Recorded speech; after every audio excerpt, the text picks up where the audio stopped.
Powerful sanctions imposed on Vladimir Putin and Russia have done little to slow down the Kremlin's invasion of Ukraine. Now there are growing calls for the U.S. government to do even more. Let's bring in Arkansas Congressman French Hill. He's a member of the Financial Services Committee. They've been trying to freeze Russia and Belarus out of future International Monetary Fund financing. The impact of the sanctions so far has been negligible. Putin still seems to want Ukraine, says he's going to keep up his war machine until he gets it. What more can the United States do at this point that would change his behavior?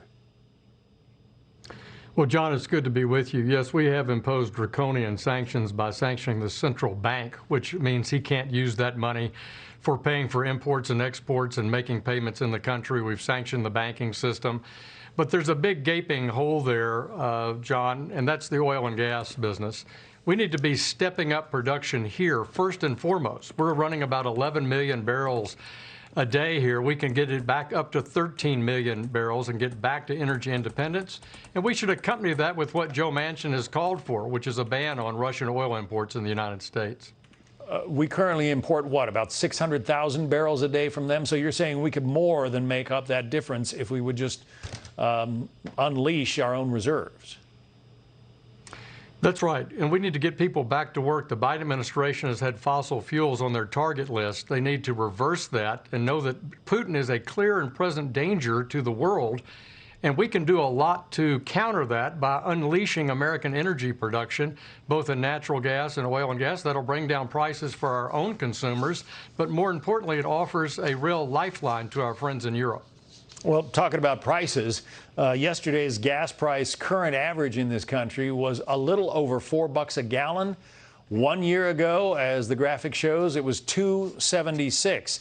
And if you look at the recent trends, yes, $4.01 now. Yesterday it was $3.92. A week ago, $3.64. It has been on a rapid climb since this war started, and especially since talk of the war started. How quickly do you think we could turn that around if we would start drilling for more oil in this country?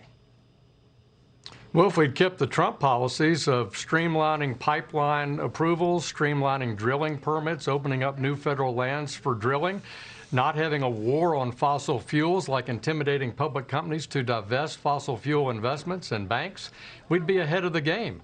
A lot of that price increase is directly related to the bad Biden energy policies of the last year. That's just made it worse now that we're in an emergency. It'll take months to do that, John, and that's why we need to get started now. And we do need to work with our allies in the Gulf on increasing their production as well. We've got to counter this.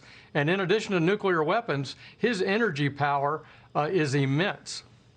Yeah, and the price of oil having risen so dramatically is helping pay for his assault on the people of Ukraine. Precisely. We spent $17 billion buying Russian oil in 2021, and we need to take that to zero this year.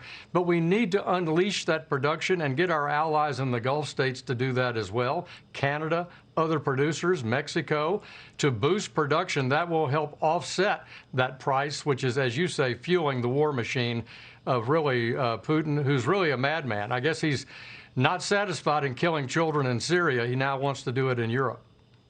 And if the United States and perhaps Europe were to stop buying Russian oil, what's he going to do with it? He can't eat it. Well, he can certainly sell it to China. China is his partner. China's not playing anything that's constructive in shutting down this war machine in Europe. They announced that they're now going to accept the credit card system in Russia to get around sanctions. We need China, if they want to be an important global player, a real power in the world, they need to help bring Putin to heel and not buy his oil and gas. The Ukrainian ambassador to the United States was on Fox News Sunday this morning and begged the U.S. to do more. Here's her plea. Russia is not changing their behavior. They're escalating, actually. They're killing us more and more. The sanctions should toughen up. So we're asking for full embargo on oil and gas, for everything. This is a terrorist state, and we should treat Russia as a terrorist state. Treat Russia as a terrorist state. What do you think about that proposal? Just make Russia an international pariah. Well, Putin's guilty of genocide. The Ukrainians wisely have filed cases in the International Criminal Court and the International Court of Justice. I think there's no doubt he's already a war criminal, in my view, for the work he's done in Syria. This is just compounding that. I support the idea of tougher sanctions. I support the idea of getting surface-to-air missiles and aircraft into Ukraine to help them defend themselves.